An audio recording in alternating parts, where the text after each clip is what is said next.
What's happening, world? B Marsh Boxing, and we back at it with another top five, dead or alive. You know what I mean? Coming back at you with another one of those old school boxing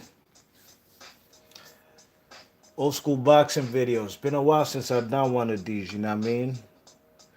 Believe it or not, sometimes man be so busy. Sometimes doing videos might be time consuming. You know what I mean? But whenever I get a chance, wasn't too busy today. It was a kind of a slow Tuesday. So I said, man, let me get back on my gorilla grind and hit y'all with my series, B Marsh Boxing Series. I should have it patented. Top five dead or alive. This way we discuss the best top five fighters in every single weight class, from heavyweight to strawweight. You know what I mean? That's exactly what we do over here. You know what I mean? This is what we do. Talk this boxing stuff and, just try to give some people a historical perspective. Sometimes some people rate a lot of the fighters that are out currently, modern day fighters. They might rank them as high as their predecessors, but that's why we have to do these type of videos. You know what I mean, to put things in perspective and find out who the top five, dead or alive, best of the best is in every single weight class. So today we go to the middleweight, you know what I mean? The middleweight division, 160 pounds, one of the glamour divisions, you know what I mean? And none other than number five. I go from number five to one. And number five, I got to go with none other than Bernard Hopkins, the executioner. Not the alien. The alien was the older guy who was competing at light heavyweight. We're talking about the executioner, you know what I mean? Bernard Hopkins is a guy who got out of prison, Greater Ford State Prison in Pennsylvania, and had a loss in his very first professional fight. He started his career 0-1. Could you believe that? Bernard Hopkins, the great Bernard Hopkins, as we know him, started his career 0-1.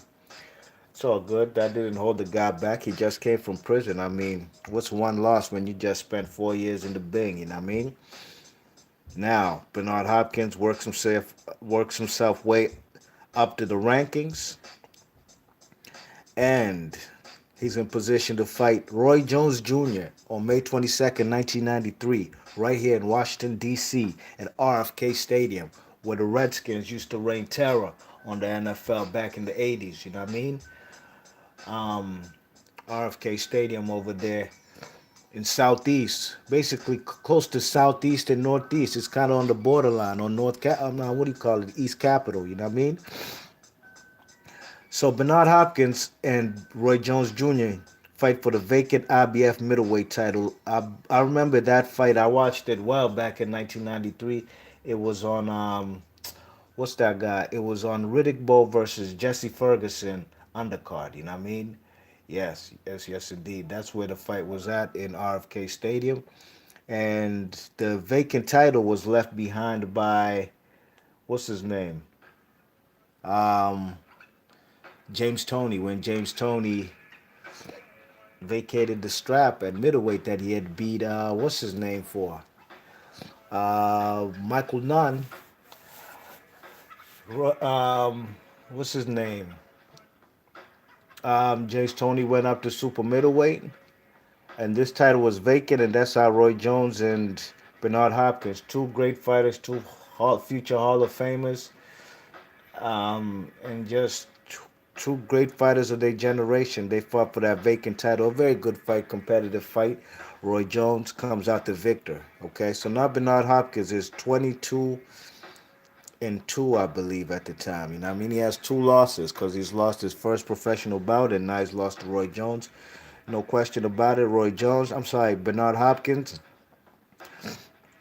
works himself way up in the rankings, and he fights Segundo Mercado at middleweight. He fought him at that fight was in Segundo Mercado's country. Where is he from again? Ecuador. He fought in very high altitude. As a matter of fact, I gotta do a video. I've always meant to do one. This just reminded me. controversial decisions. Bernard Hopkins versus Segundo Mercado for the vacant IBF middleweight title, and they said that that fight was a draw. You know what I mean? I thought Bernard Hopkins was lucky to get a draw, but that's neither here nor there. They did a rematch in Landover, Maryland, at the U.S. Air Arena where the Bullets used to play, Washington Bullets, before they got the nice Capital One Arena downtown in Chinatown. Um, and that's what happened, you know what I'm saying, with the man Bernard Hopkins, you know what I mean?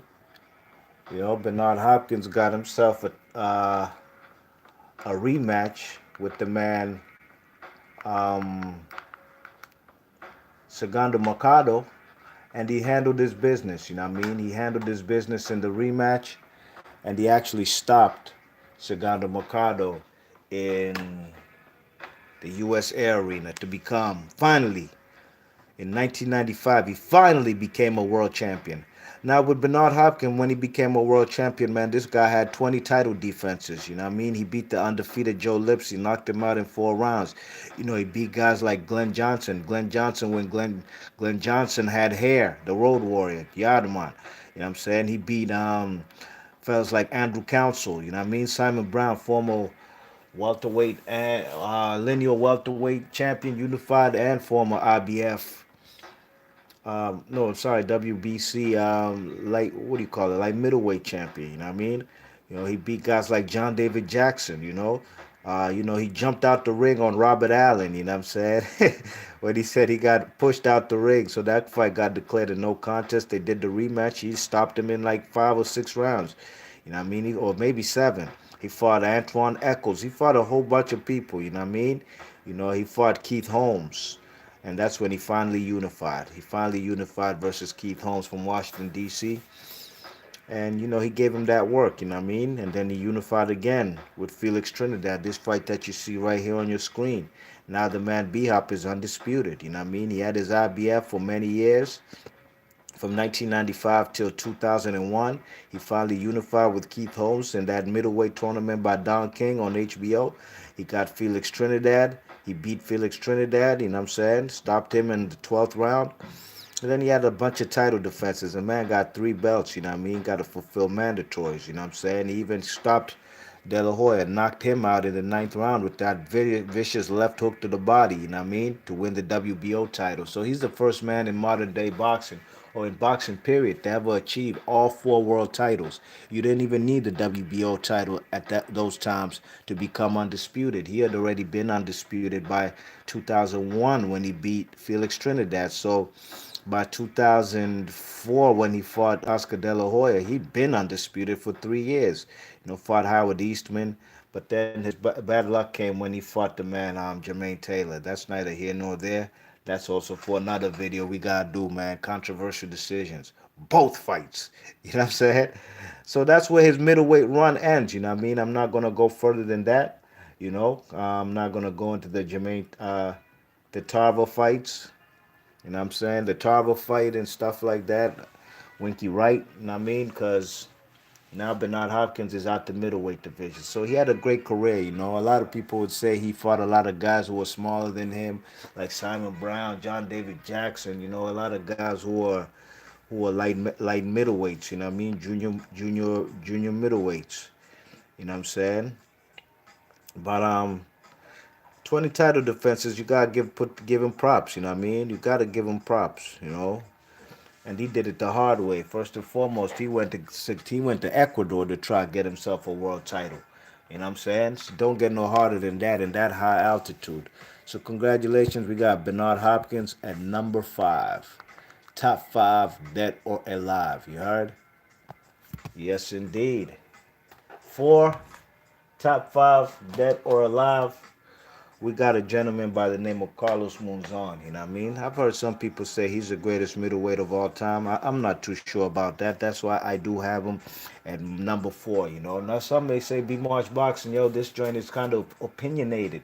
Really and truly, hey, you could look at it that way. It might be opinionated, but really and truly, I did my research. And I have to admit, people who I don't consider to be in the top 5. You know what I mean? And there's a lot of great fighters at middleweight. But I got this guy Carlos Monzon at number five. Excuse me, at number four. You know what I mean? Mostly fought in Argentina. Fought a whole lot of his fights in Argentina. You know what I mean? Had a great record. You know, he's a career middleweight. 87 wins and 3 losses. Not too shabby. That's nothing to sneeze about. You know what I'm saying?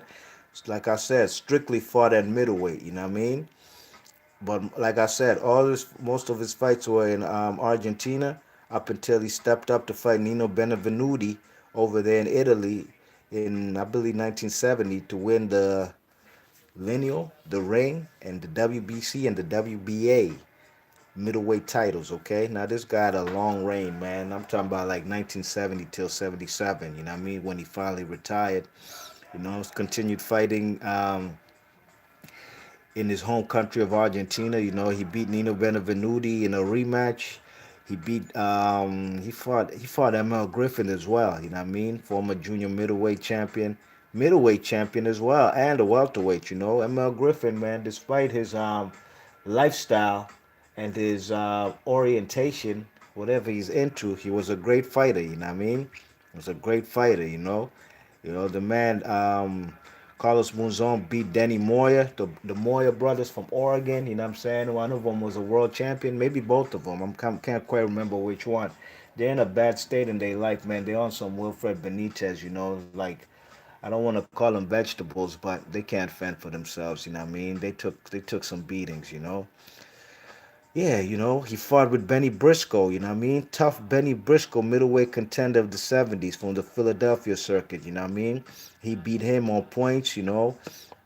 He beat Jose Napoles, one of the best welterweights of all time, who came up in weight to fight Carlos Monzon, and he got stopped in 7. He started bleeding and getting the cuts that he usually do, and that was a wrap for Jose Napoles. He lost the fight, but give him props, man. You know, he challenged himself and dared to be great.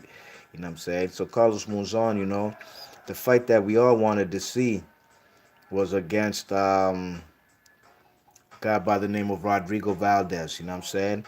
And I think at a point in time, the man, what's his name, Carlos Monzon had got stripped of his WBC title. I think he had to fight Rodrigo Valdez. You know what I mean? But can't remember the backstory. You know what I'm saying? Or why the fight didn't happen. I think Anthony Mundine didn't. I'm not Anthony Mundine. Sorry, Carlos Monzon did not fight him at the time.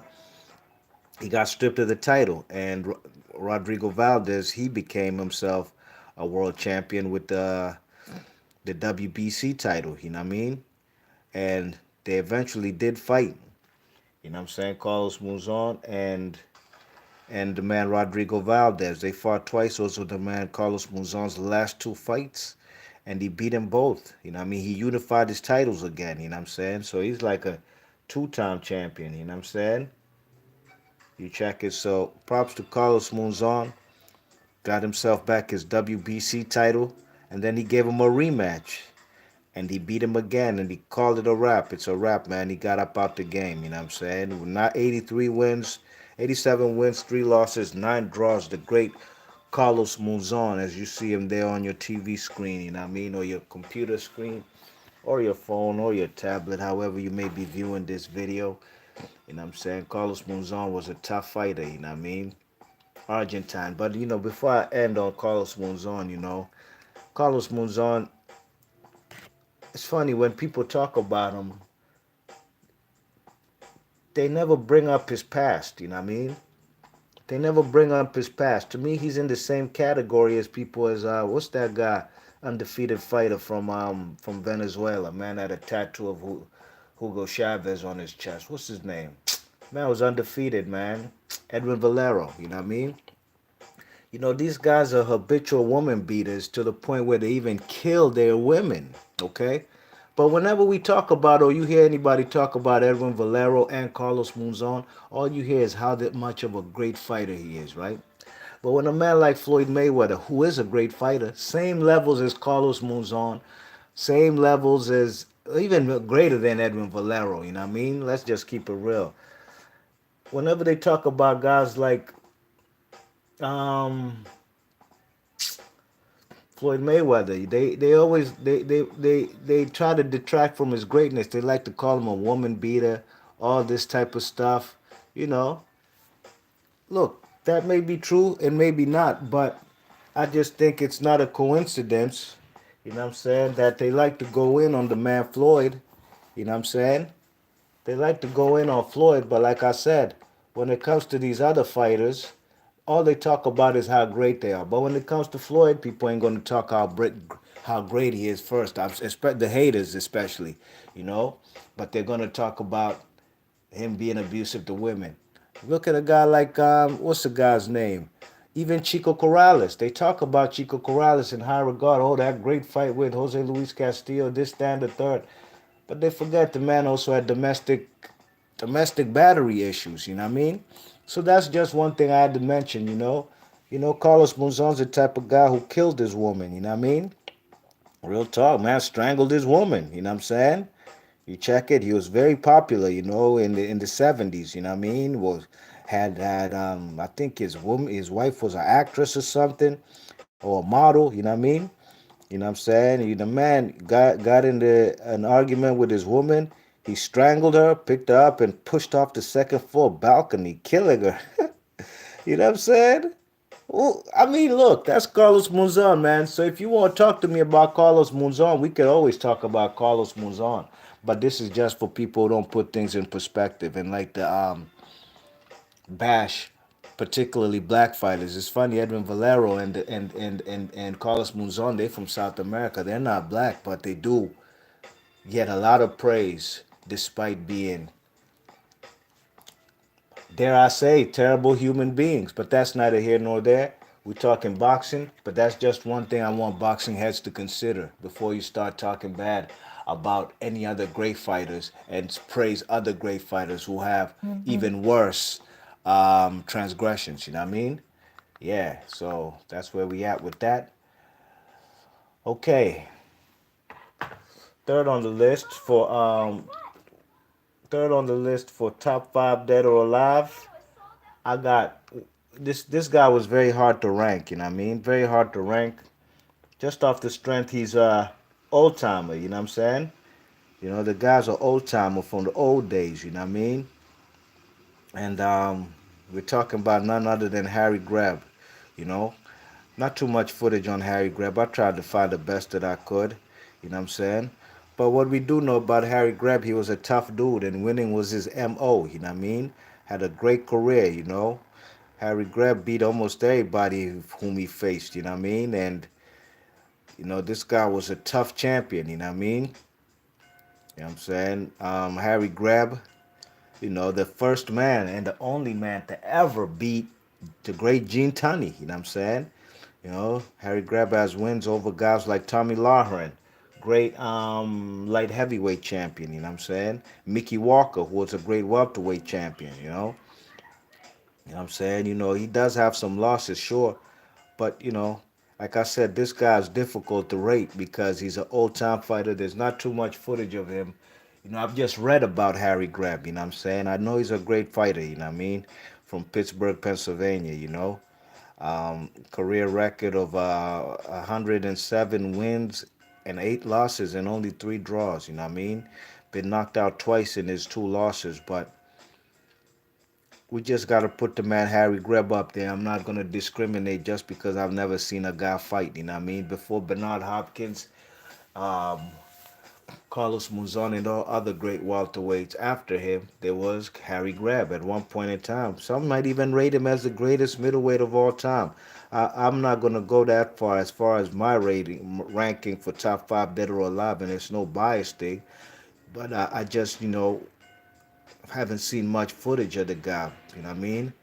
You check it, great fighter, you know. But these guys were fighting like in 1917 and stuff. You know what I mean? The 1915s. You know, I think the guy's professional debut was like in 1913. You know what I mean? So there's not much to go by as far as his skill set and oh, I've just read about the great Harry Greb.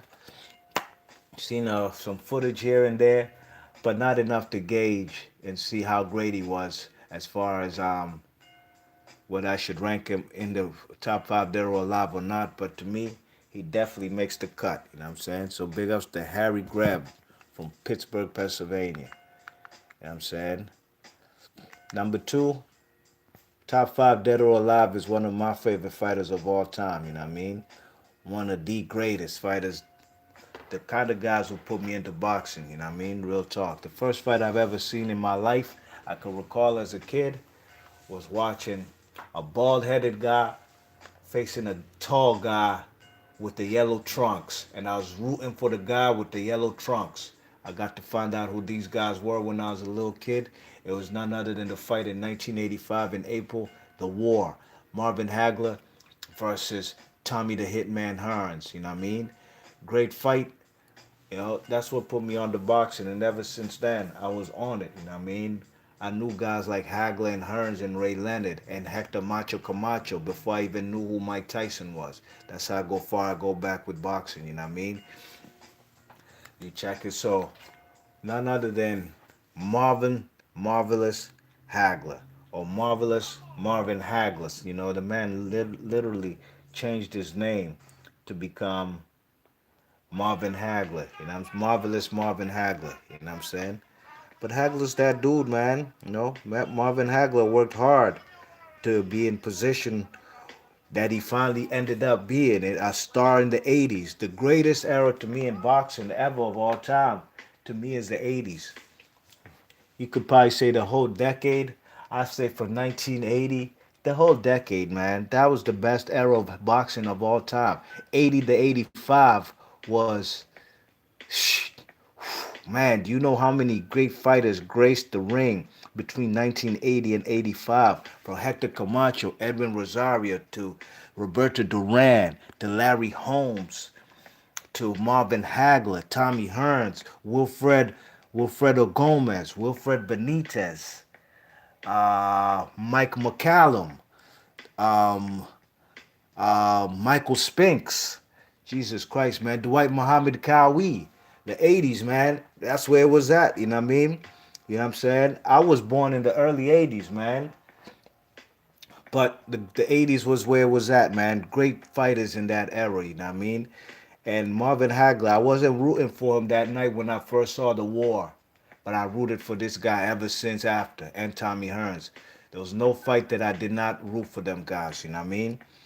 And Marvin Hagler, you know, worked his way up the rankings, had some losses, I thought he beat Bobby Watts in his very first loss of his career. You know what I'm saying? Had losses to Willie Monroe, you know what I mean? Um, you know, he fought guys like Eugene Cyclone Hart. This is all in the Philly circuit, you know what I mean? He fought Willie Monroe in a rematch and he knocked him out. You know what I'm saying? You know, he fought guys like Benny Briscoe. This is all before he became a champion, you know what I mean? Sugar Ray Seals. But then he finally got in there with the Italian, a guy who some people say is connected to the Italian mob, a guy born in Italy but based out of Brooklyn, New York. Vito Antuofermo, one of the toughest SOBs you'll ever see in a boxing ring. Vito Antuofermo, you know what I mean? From Brooklyn, New York. And that's when Marvin Hagler finally got his title shot. And they fought in Nevada and in Las Vegas, and they declared the fight a split decision draw. I watched that fight and I had Marvin Hagler win that fight. He didn't wash Vito Antuofermo. Vito Antuofermo won rounds, but clearly Hagler won that fight, you know what I mean? But they gave that fight a draw. They robbed Hagler for the WBA, WBC, the ring, and the lineal titles. Undisputed, you know what I mean? Yeah. Didn't face the man. Vito Antuofermo had finally took a loss to the man from England by the name of Alan Minter, and finally the man Marvin Hagler got a second title shot, and it was in England in Wembley Arena when he fought the man Alan Minter in 1980, and he beat the heck up out of Alan Minter, man. He punished him, man. Jesus Christ, man. He beat the hell out of him in 3 rounds. You know what I mean? Cut his face up, broke man's nose, and he got himself the WBA, WBC ring and lineal titles, undisputed, just like that in England. It's terrible how the English fans treated the man Marvin Hagler when he won that title. They threw all kind of beer and bottles at him in the ring. The man Hagler didn't get to celebrate the title. It was it was it was just the It was just terrible how they treated him, man, and I really didn't like that. I don't no fans throwing no bottles at any fighters or throwing any um, objects, flying objects, projectiles at any fighters who are risking their lives in the ring. You know, they did that to Adrian Broner in San Antonio. They did that to Julio Cesar Chavez and Danny Jacobs in Arizona a few months ago. So I'm not with that. And shame on those fans who were in attendance who did that to the great Marvin Hagler. And I'm glad that Marvin Hagler beat the heck up out of Alan Minto in 3 rounds in spectacular fashion. Finally, redemption for the great, marvelous Marvin Hagler. And guess what? He gave the man Vitor Antuofermo, the guy whom he got robbed against to get a draw, he gave him a rematch as the champion. And he stopped him and made that man retire and not get off the stool in 4 rounds. You know what I mean? You check it, Marvin Hagler fought guys like that Colombian dude, or was he Venezuelan, Felicio Obigamas or something, you know what I mean? And if you want to see a battering, man, that man Hagler beat the shit out of him, man. You know? Hagler was a mean SOB, and he's one of my favorite fighters, man. My favorite fighters of all time, two of them, is Marvin Hagler and Pernell Whitaker. They could interchange on any day, two southpaws, you know what I mean? Those my guys right there. He beat Roberto Duran barely, but he got a decision against Roberto Duran in a very close fight. You know what I mean? You check it. You know, a Duran who gave him a tough fight for a guy who moved up all the way from welterweight to lightweight to welterweight. So that was a very good victory for the man Hagler. He fought Juan Roldan. You know what I'm saying? A great Argentinian tough man. I'm saying that's how Tommy Hearns got himself a middleweight title when he beat Juan Roldan. He beat Tommy Hearns, of course. He beat Mugabe in a great fight where the man, Ray Leonard, seen that the man is slipping on his pimping, you know what I mean? And when Hagler went life and death with John Mugabe, that's when Ray Leonard decided, I'm going to come back to boxing and I'm going to do the unthinkable and fight this guy by the name of Marvin Hagler. And I don't like talking about that fight. That fight leaves bad memories, bad taste in my mouth about the decision. But that's neither here nor there. The man Hagler had a great career. You know what I mean? Great career. He went out with a loss. Then never did the rematch. 62 wins and 3 losses and 2 draws. You know what I mean? 52 by knockout. Congratulations, Marvin Hagler. This is the war that you see right there. The very first fight I witnessed as a kid. You know what I mean? War. Hagler versus Tommy Hearns. Hagler from Tommy Hearns was moving up from like middleweight, you know what I mean? Okay.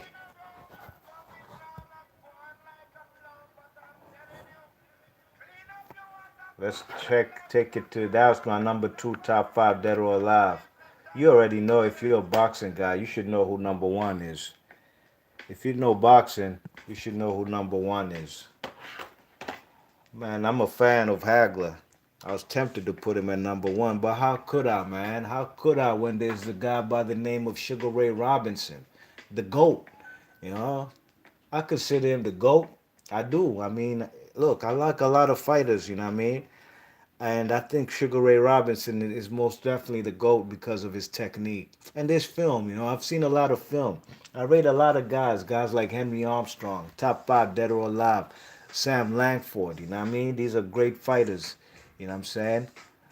But there's not much film of guys like Langford.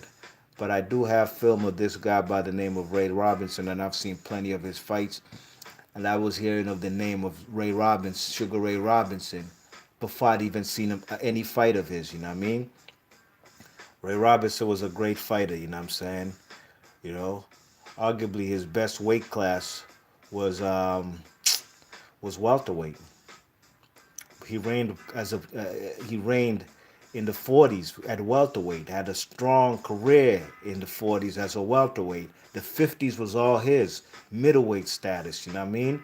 No joke thing. You know what I mean?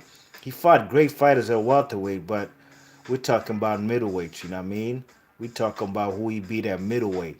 Yeah, and who he lost to. But his first title shot at middleweight, he was a champion when he beat Jake LaMotta in the St. Valentine's Day massacre in Chicago Stadium. That's where the Chicago Bulls used to play. You know what I mean? Before they got the United Center, and Jake LaMotta got knocked out in like 13 rounds in round 13. And Sugar Ray Robinson in 1951 avenged his only loss of his career at that point. He had lost to Jake LaMotta when he was a welterweight. Okay, in the 40s. Then in 51, he beat Jake LaMotta to become the reigning undisputed heavyweight champion of the world, okay? Fought a lot of good fighters, you know what I mean? And he finally got a loss when he did his little, he was fighting in Europe, you know what I mean? He had fought like 6 fights in Europe, you know what I'm saying? In Spain, in Switzerland, in Belgium, Germany, Italy. Then he came to England and he fought a young guy by the name of Randy Turpin, and he got beat on points, you know what I mean? And he lost his ring and lineal middleweight titles of the world, you know what I'm saying? In a tough, rough, and dirty fight, you know what I mean? But gotta give props to the man, Randy Turpin, man. He did the unthinkable, and that was a massive upset. Yeah, they came back to the United States. They did the rematch at the Polo Grounds over there in New York City. The Polo Grounds is where, um, it's right there by Rucker Park, you know what I mean? It's where what do you call it? It's where right there by Rucker Park they got the Polo Grounds projects. I don't know if when they demolished the Polo Grounds Stadium, that's when they built the projects on the grounds where the Polo Grounds Stadium used to be. But that's where he got the rematch, and Randy Turpin was doing his thing till he got knocked out in the 10th round, spectacular knockout. The man Randy Turpin got back up, and the man Sugar Ray Robinson, pounded him, and they stopped the fight in the 10th round. And he's now a two-time middleweight champion. You know what I mean? He fought guys like Bubba Olsen and Rocky Graziano, knocked out the Italian Rocky Graziano in 3 rounds. You know what I mean? In the Chicago Stadium, same place he beat Jake LaMotta. Then the man, what you call it?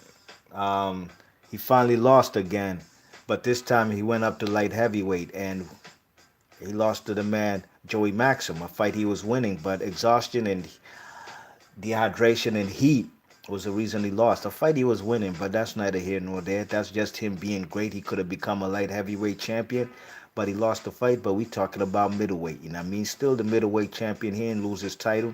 He beat Bubba Olsen again, you know what I'm saying? And he beat him again. He beat him a couple times, you know what I mean? Till he finally lost to Gene Farmer, you know what I'm saying? Yeah, he lost to Gene Farmer. That's all well and fine. Guess what? He did a rematch with Gene Farmer. Yeah, and he knocked him out flush with one of the best knockouts you will ever see from the great Ray Robinson. Left hook, check left hook, moving backwards, you know what I mean? Catches him while he's moving backwards. It don't get no better than that, you know what I'm saying? Ray Robinson was a great fighter, you know what I mean?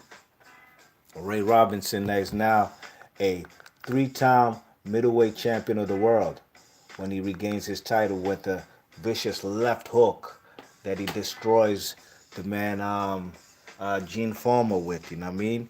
Gene Farmer, the tough man from Utah, you know what I'm saying? Yeah, then he loses to Carmen Basilio. Then he beat Carmen Basilio again. Now he's a 4-time champion, you know what I mean? Yeah, 4-time champion.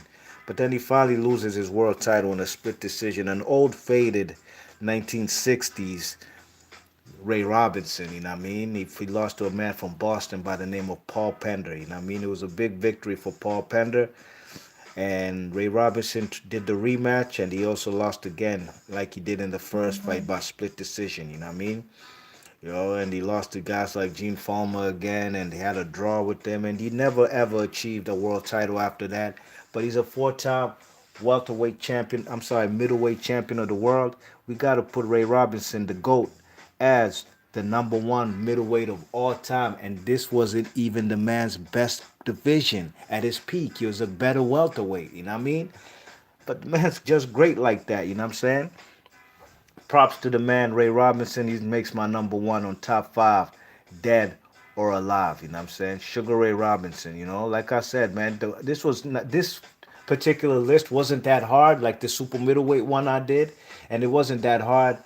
Besides, where to rank a guy like Harry Greb. You know what I mean? You know what I'm saying? But that's neither here nor there. You know, If you like the video, hit that thumbs up. And before I leave out, we just got to mention some other great light middleweights of all time. Guys like, there's guys like Jake LaMotta. He was a great heavy middleweight of all time. You know what I mean? Guys like Marcel Sedan.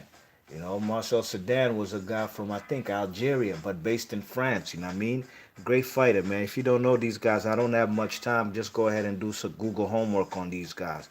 Of course, we got to put Bob Fitzsimmons as one of the top 10 greatest middleweights of all time. A guy who was the first man to ever be a middleweight champion and be a heavyweight champion as well. You know what I'm saying?